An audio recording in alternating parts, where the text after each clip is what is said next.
Derde zondag in de 40-daagse vastentijd. Uit het heilig evangelie van onze Heer Jezus Christus volgens Johannes. Toen het paasfeest der Joden nabij was, ging Jezus op naar Jeruzalem. In de tempel trof hij de verkopers aan van runderen, schapen en duiven en ook de geldwisselaars die daar zaten. Hij maakte van touwen een geesel, dreef ze allemaal uit de tempel, ook de schapen en de runderen. Het kleingeld van de wisselaars veegde hij van de tafels en hij wierp die omver.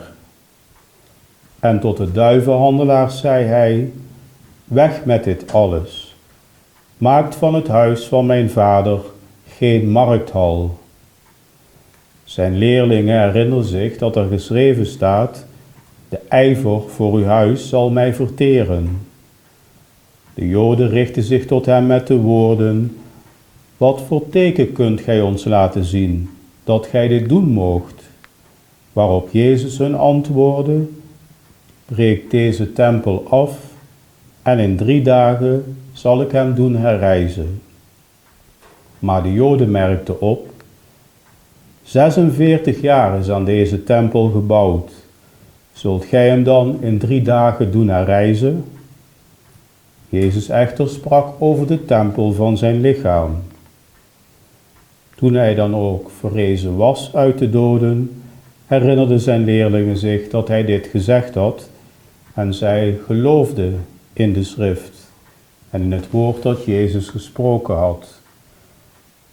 Terwijl hij bij gelegenheid van het paasfeest in Jeruzalem was, begonnen er velen in zijn naam te geloven bij het zien van de tekenen die hij deed.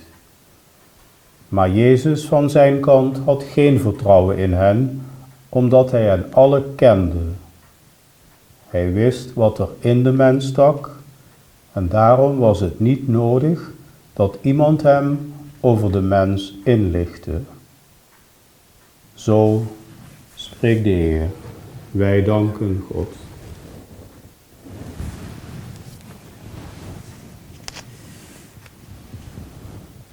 Het evangelie doet sommige mensen denken aan winkeltjes bij een bedevaartplaats. Maar die staan vaak bewust buiten het heiligdom.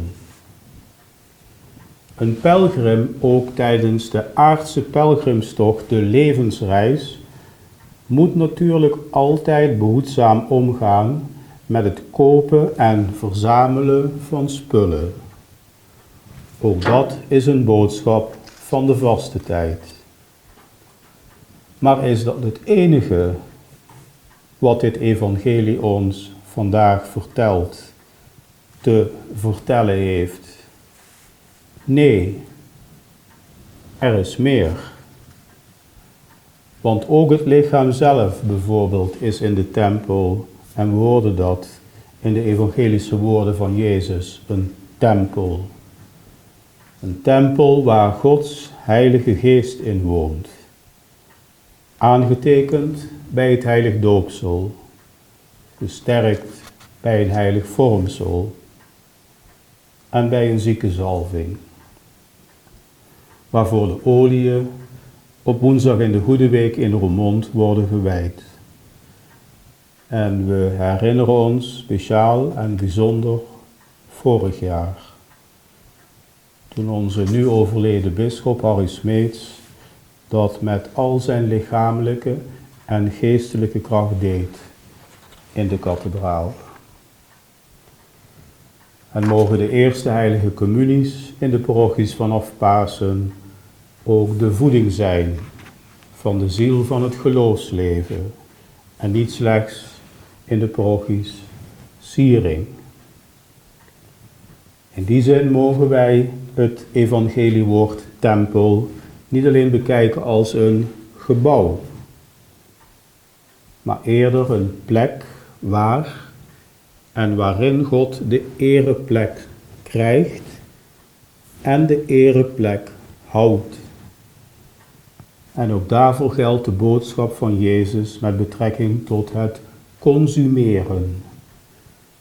De vaste actie spreekt bijvoorbeeld bewust over een tijd van consuminderen.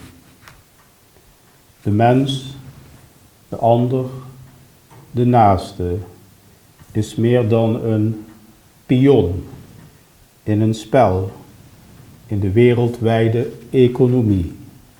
Binnen Gods schepping de ecologie. Veel producten kosten bijvoorbeeld vaak vele liters water. En door onze geconsumeerde producten worden die onttrokken aan plekken op de aarde waaruit zichzelf al heel weinig water is. En ten slotte met betrekking tot de tempel van God. God ziet ons in het kerkgebouw graag komen. Maar zien wij hem graag? Maken wij ruimte en tijd in ons leven, in ons hart, in onze ziel voor God? Voeden wij ons met gebed, met aanbidding, de rozenkrans en met de heilige Eucharistie? Liefde berekent niet. Je ziet iemand graag om wie die is, niet om wat hij jou opbrengt. Natuurlijk, liefde brengt ons ook altijd iets op, maar dat mag nooit de intentie van liefde zijn. Onvoorwaardelijk. God liefhebben en de naaste. En in deze 40-daagse vaste tijd ook je innerlijke zelf. De ziel. Amen.